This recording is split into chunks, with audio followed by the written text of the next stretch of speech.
ওরে আল্লাহ, কত বড় মিথ্যাবাদী! আমি নাকি তার সাথে প্রেম করতে চাইছি, আমি নাকি তাকে বিয়ে করতে চাইছি। দোস্ত, ও আমাকে বিয়ে করতে চায়, আমাদের বাড়িতেও বিয়ের প্রস্তাব নিয়েও গেছে, কিন্তু ওরা মাছ বিক্রি করে এবং গা থেকে মাছের বিচ্ছিরি গন্ধ আসে বলে আমার আব্বু আম্মু ওদেরকে বাসা থেকে ঘাড় ধাক্কা দিয়ে বের করে দিছে।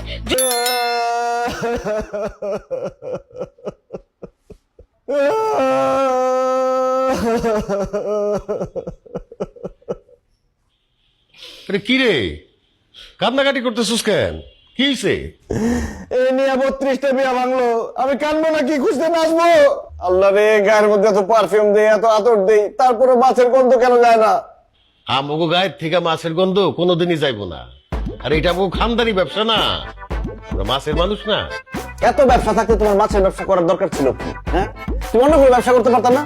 তুমি তো পারফিউমের ব্যবসা করতে পারতা, আতরের ব্যবসা করতে পারতা। তাহলে সারাক্ষণ আমার গা দিয়ে শুধু আতরের গন্ধ আসতো, আর মেয়েরা আমার কাছে আসতো, আমি প্রেম করতে পারতাম, বিয়ে করতে পারতাম। তুমি মাছের ব্যবসা কেন করতে গেলা বলো? এই কথা আমারই জিজ্ঞাসা কে? যাইয়া তোর দাদা কাতলা খান্ডে জিজ্ঞাসা কর, সে মাছের ব্যবসা শুরু করছিল, আমি করি না। উনি তো মরে গিয়ে বাইচে গেছে, আর আমি বাইচে থেকে মরে গেছি। মাছের গন্ধে কোনো মেয়ের সামনে গিয়ে দাঁড়াতে পারি না। আমার সাথে প্রেম করে না, বিয়ে করা তো অনেক দূরের কথা। আল্লাহ, এখন আমি কি করব? কি করবি আর? রান্নাঘরে গিয়ে রান্না বসা। কেন আমি রান্না বসাবো কেন? তুমি যে নতুন কাজের বউ রাখলা, সে কোথায়? আরে আমরা বাসায় দুইটা পুরুষ বেচেলাম না, এইটা দেখে ওই মাইয়া মনে করছে এই বাসায় কাজ করাটা রিস্ক। তাছাড়া তার বয়ফ্রেন্ডও বলছে তুমি ওই বাসায় কাজ করো না, ওই বাসায় কাজ করা রিস্ক। এই জন্য সে চাকরি ছেড়ে চলে গেছে। রিস্ক মনে করলো কেন? ও, নিশ্চয়ই তুমি মেয়েটার উল্টা পাল্টা কিছু বলছো, এই জন্য মেয়েটা চাকরি ছেড়ে চলে গেছে। শোনো, আমি কোনো রান্না বান্না করতে পারবো না, তুমি রান্না বান্না করে আমার খাওয়াবে। শেষ ভরসা, ফেসবুকে একটা মেয়ের সাথে কালকে আমার পরিচয় হয়েছে, আগামীকালকে তার সাথে দেখা করতে যাবো। এখন সারা রাত আমার গোসল করতে হবে। কি করছ? সারা গোসল করবি কেন? যাতে শরীরের মধ্যে আর মাছের গন্ধ না থাকে, সকালবেলা ওই মেয়ে আমার কাছ থেকে মাছের গন্ধ না পায়, আর আমার পছন্দ করে আমার বিয়ে করতে রাজি হয়। দাও আলমারির চাবি দাও, আলমারির ভিতরে যত সাবান শাওয়ার জেল আছে সব আজকে রাতে শেষ করে ফেলাম। দাও। নে, এই নে চাবি। দেখিস সারা রাত গোসল করতে গিয়া আবার ঠান্ডা লাগাইস না। ঠান্ডা লাগলে লাগবে, গায়ের থেকে মাছের গন্ধ আমি দূর করে ছাড়ব, বিয়ে আমাকে করতেই হবে। হ্যালো। ভাই লাগবে না তোমার, আপনি যান যান, সামনে যান। কি লাগবে না? আপনি পার্কে ঘুরে ঘুরে মাছ বিক্রি করেন না? আমার বাসার ফ্রিজে অনেক মাছ আছে, মাছ লাগবে না, জানো? আরে সোনিয়া, কি বলো তুমি এসব? আমি পার্কে ঘুরে ঘুরে মাছ বিক্রি করবো কেন? আমি তোমার ফেসবুক ফ্রেন্ড রুইতন, আজকে আমরা ডেটিং এ আসছি। আপনি মানে তুমি রুইতন? শিওর একটু চেক করে নেই। আল্লাহ, তাই তো, সত্যিই তো তুমি রুইতন। তা এতগুলো মাছ নিয়ে আমার সাথে কেন দেখা করতে এসেছো? কারণ সোনিয়া, তোমার দেখলেই মনে হয় সুই, তাই তোমার জন্য নিয়ে আসছি রুই। ওই দেখো গরু খায় ঘাস, তোমার জন্য নিয়ে আসছি পাঙ্গাস।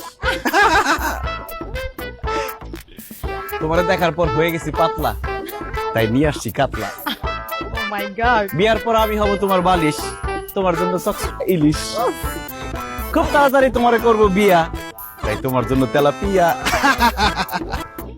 ওয়াও, কি যে খুশি হয়েছি। ওয়াও, এত সুন্দর করে তুমি বলছো না, আমার না ইচ্ছে করতেছে এই মাছগুলো এখনই খেয়ে ফেলি, কিন্তু আমি বাসায় গিয়ে নিজে হাতে বারবিকিউ করে খাবো। আর তুমি যদি আমার বিয়া করো, তোমার মাছ খাওয়াইতে খাওয়াইতে পুরো মৎস্যকন্যা বানাই ফেলামু। মৎস্যকন্যা তো বানাবি, কারণ তুই একটা জাইলা। সেটা এই সুইটি, তুই রোহিতনকে জেলে কেন বলছিস? কারণ সে জাইলা, মাছ ধরে মাছ বিক্রি করে। ছি ছি ছি ছি ছি, এইরকম একটা ছেলের সাথে ফেসবুকে কথা বলে আবার দেখা করতে আসছিস তুই? হোয়াট? রোহিতন, সুইটি গুলো কি বলতেছে? তুমি সত্যি জেলে তুমি মাছ বিক্রি করো? মিথ্যা কথা বলতেছে। আমি জেলে হইতে যাবো কোন দুঃখে? আমি তো স্বর্ণ ব্যবসায়ী। আমি আর আমার বাবা দুজনে স্বর্ণ ব্যবসা করি, দুবাই থেকে স্বর্ণ আনি। কি তুই আর তোর বাপ স্বর্ণ বিক্রি করস? দোস্ত, তুই আমার কথা বিশ্বাস করতেছিস না তো? গা থেকে একটু স্মেল নিয়ে দেখ, দেখবি মাছের বিচ্ছিরি গন্ধ আসতেছে। দেখ দেখ। ও মাই গড, তুই তো সত্যি কথাই বলছিস। এই ছেলে, এই তোমার গা ভর্তি তো মাছের গন্ধ। তুমি যদি মাছ বিক্রি না করো, তাহলে তোমার গা ভর্তি মাছের গন্ধ কেন? ওই সোনিয়া, তোমার সাথে দেখা করতে তোমার জন্য মাছ নিয়ে আসছি না, ওইটা গায়ে লাগছে তো, ওই জন্য গন্ধ আসতেছে। এই খবরদার, সোনিয়া বিশ্বাস কর দোস্ত, আমি সত্যি কথা বলতেছি, এরা মাছের বিজনেস করে। সোনিয়া, তুমি ওর কথা বিশ্বাস করো না, সে মিথ্যা কথা বলতেছে। এই, আমার বান্ধবী কেন তোমাকে নিয়ে মিথ্যা কথা বলবে? কারণ কারণ সে আমাকে পছন্দ করে, আমার সাথে প্রেম করতে চায়, আমাকে বিয়ে করতে চায়। সে আমাকে প্রস্তাব দিচ্ছে প্রেমের জন্য, কিন্তু আমি রাজি হই নাই। এই কারণে তোমার আমার মধ্যে ঝামেলা লাগানোর জন্য এইসব বলতেছে। ওরে আল্লাহ, কত বড় মিথ্যাবাদী! আমি নাকি তার সাথে প্রেম করতে চাইছি, আমি নাকি তাকে বিয়ে করতে চাইছি। দোস্ত, ও আমাকে বিয়ে করতে চায়, আমাদের বাড়িতেও বিয়ের প্রস্তাব নিয়েও গেছে, কিন্তু ওরা মাছ বিক্রি করে এবং গা থেকে মাছের বিচ্ছিরি গন্ধ আসে বলে আমার আব্বু আম্মু ওদেরকে বাসা থেকে ঘাড় ধাক্কা দিয়ে বের করে দিছে। যদি তোর বিশ্বাস না হয় আমি তোরে দেখাচ্ছি, দাঁড়া। দেখি, এই দেখ, এটাও ভিডিও করে রেখে দিচ্ছি।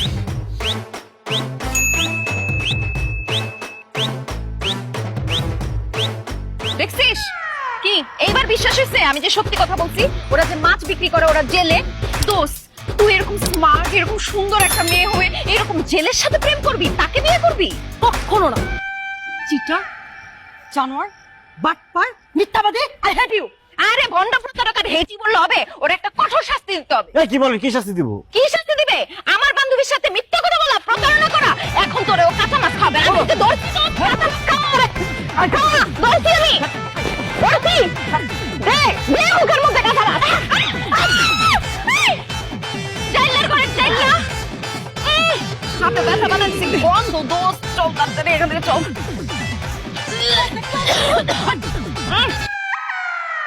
এই আসেন আসেন, পদ্মার টাটকা ইলিশ, টাটকা মাছ খাইতে চাইলে আসেন। রুই কাতলা পান কিছু ব্যথাই না। কেউ আইবেন না এই জায়গায়, এই দোকানে কেউ মাছ কিনতে আইবেন না। এই দোকানে এখন বন্ধ করো, নাইলে আমি কিন্তু ভেঙে করে ফেলাম। আমার মাছের দোকান ভাগবি কেন? আমার বিয়ার বয়স হয়ে গেছে, এখন আমার বিয়া করতে হইব। এই মাছের ব্যবসা যতদিন থাকবো, এতদিন আমি বিয়াও করতে পারবো না, সংসারও করতে পারবো না। এই কইতে হইব না, আমি তো তোর বিয়ে ঠিক করে ফেলাইছি।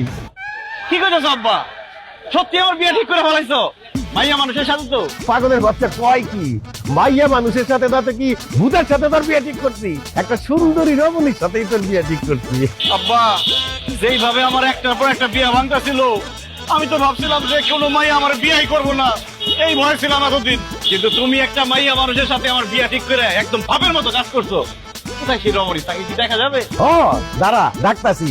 এই কোথায় রুই তোদের হবু হও, এদিকে আয়। দেখতে তো স্বাস্থ্য আছে ভালো, খাটা খুটা, সমস্যা নাই, মাইয়া মানুষ তো চলবো। চেহারাটা দেখা দিব? অবশ্যই দেখা দেবো, কেন দেখা দেবো না? এই যে ওরে ফকিন্নির বাচ্চা, ফকিন্নি গাড়ের মরা, তুইনি পাত্রী। হ্যাঁ, আমি তো পাত্রী। পাঙ্গাস কাকা তো তোর লাগি আমার বিয়া ঠিক করছে। রুই তোর আব্বা, তুমি এটা কি কাজ করছো? এই মাছ কাটেন না ফকিন্নির সাথে আমার বিয়া ঠিক করছো? কি করবো, নাসিবা ছাড়া আর কোনো মাইয়া তোর সাথে বিয়ে বইতে রাখি না, এই জন্য নাসিবার সাথেই তোর বিয়ে ঠিক করছি।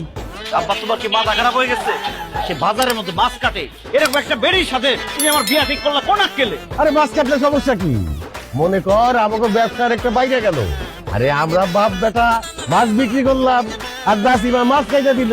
মাছ বিক্রির টাকা আর কাটার টাকা দুইটাই আমাকে টাকা গেল। তারপর বাচ্চা কাচ্চা হইলে এখানে একটা ভাতের হোটেল খুলে বমু। আমাকে যে বাচ্চা কাচ্চা হইব, ওগুলো মাছ কাটবো আর মাছ বেচবো, মানুষ যে খাই বয়সে ওই মাছ খাবো, তখন আমাকে টাকা পয়সা সব থেকে দেবো। খুব বেশি ভালো হয়ে যায় না? খুব ভালো কথা কইছিস তো।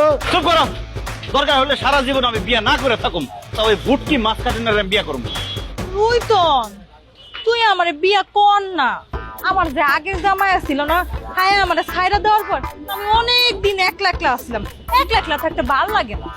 কি, তোর আগের জামাই তোর ছেড়ে দিছে? তার মানে তোর আগে আরো একটা বিয়ে হয়েছিল? হ্যাঁ হয়েছিল, কিন্তু বেশি দিন সংসার করতে পারিনি, মাত্র 6 বছর সংসার করছি। 365 দিনে 1 বছর, তুই 6 বছর সংসার করে কইতেছ বেশি দিন সংসার করস নাই?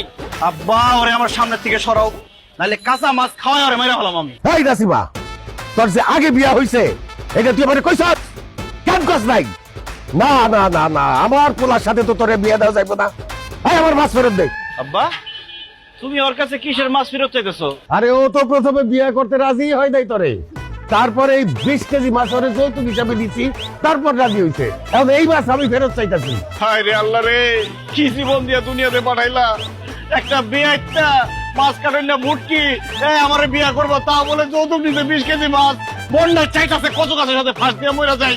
খবরদার, এই মাছ তো নিতে পারবি না, জান দিকে। এই, আমি মাছ নিব না কি লেগা? আমি তো তোরে বিয়া করতে চাইছি আর তুই আমারে বিয়া করবি না, এটা কি আমার দোষ? আমি আজকে মাছ নিয়েই যাবো, আর কোনোদিন শুনছস যে যৌতুকের জিনিস মানুষ ফেরত দেয়? সরেন দিকে সর। না না নিবি না আচ্ছা আচ্ছা তো থাক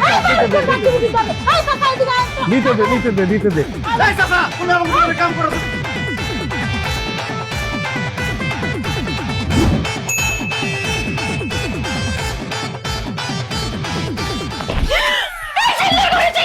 তুই এখানে কিভাবে? তুই আমার পাশে বসছিস কেন?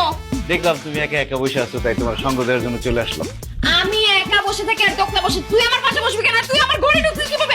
আম্মু আম্মু দেখো চাইলে ভূত চলে আসছে। তুমি তুমি এখানে কেন? আমাদের বাড়িতে কেন আসছো? আসছি আপনাদের সবাইকে দাওয়াত দিতে আমাদের বাড়িতে। দাওয়াত? কিসে দাওয়াত? কালকে আমার আব্বার জন্মদিন তো, আমাদের বাড়িতে একটা অনুষ্ঠান হবে, এই জন্য আপনাদের সবাইকে দাওয়াত দিতে আসছি, পরিবারবর্গ। ফাজলামি করো না। তোমার বাবা তো বুইড়া ভাম হয়ে গেছে, এই বয়সে আবার তার কিসের জন্মদিন? বুড়া হয়েছে তো কি হয়েছে, তার কি শখ আহ্লাদ নাই? তার কি জন্মদিন পালন করতে ইচ্ছা করে না? আমার আব্বার জন্মদিন উপলক্ষে আপনারা সবাই আমাদের বাড়িতে যাবেন। আমাদের বাড়ি দেখার পর যদি আমাদের বাড়ি আপনাদের পছন্দ হয়, তারপর সুইটির সাথে আমার বিয়ে দিবেন। এই তোরে কতবার বলছি, তোর মতো একটা চাল চুলাহীন মাছের ব্যবসায়ীকে আমি জীবনেও বিয়ে করব না।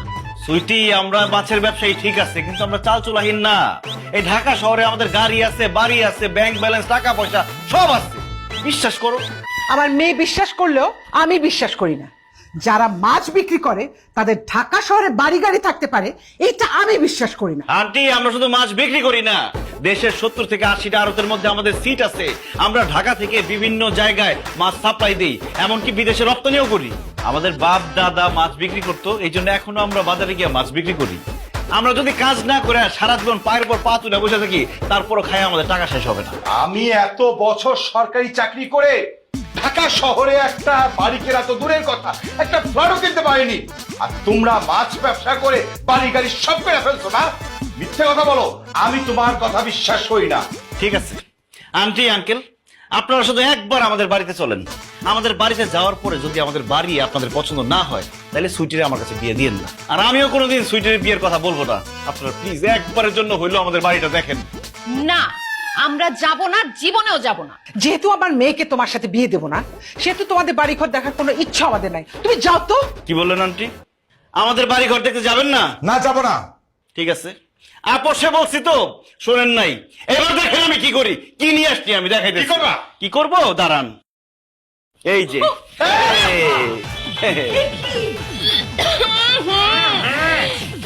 পচা মাছ, পচা মাছের গন্ধ কেমন লাগতেছে? আল্লাহ, এই পচা মাছ এতক্ষণ আমাদের সোফার উপরে ছিল, প্লিজ এটাকে ফেলেন, আমি গন্ধে বাঁচতে পারছি না। এখনো সময় আছে সুইটি, আমাদের বাড়িতে যাইবা কিনা বলো। তোমরা সবাই যদি আমাদের বাড়িতে না যাও, তাহলে আমি পচা মাছ দিয়ে পুরো বাড়ি গন্ধ বানায় ফেলাম। না, যাব না। যাবা না? না ঠিক আছে, একটা যখন কাজ না হচ্ছে আরেকটা বাইর করবো। এই যে আরো নিয়ে আসছি।